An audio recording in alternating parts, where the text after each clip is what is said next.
Les juges d'instruction ont repris l'affaire entre leurs mains et déploient de nouveaux moyens pour rechercher Émile, 2 ans et demi.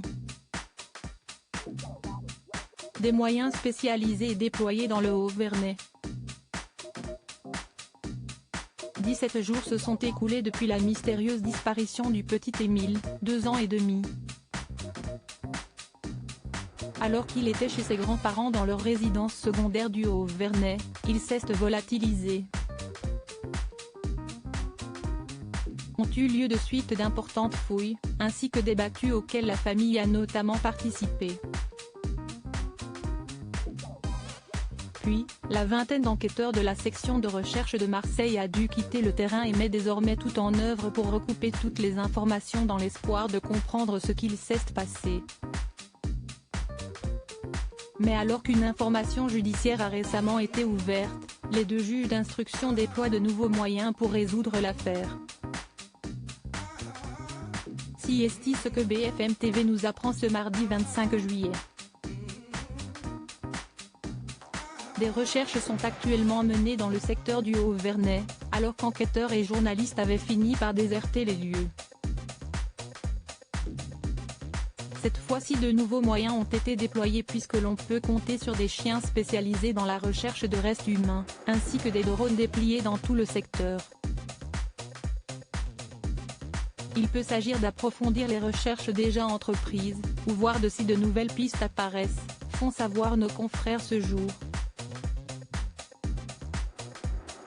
Car la zone a en effet déjà été ratissée, près de 97 hectares ont été passés au crible par les gendarmes.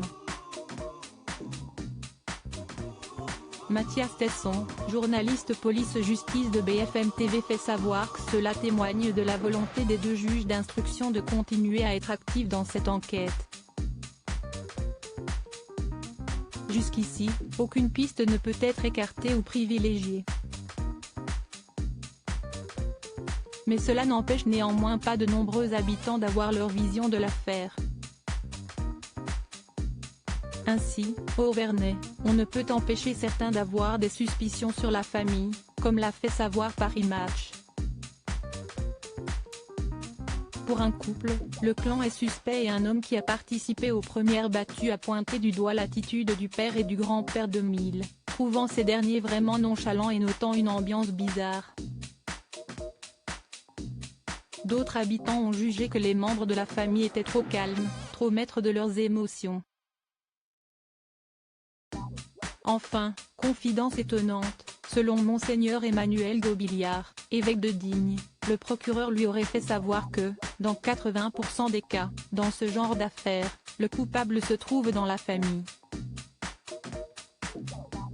Des rumeurs qui ne résoudront naturellement pas l'enquête, mais les juges d'instruction semblent bien décidés à y mettre les moyens nécessaires.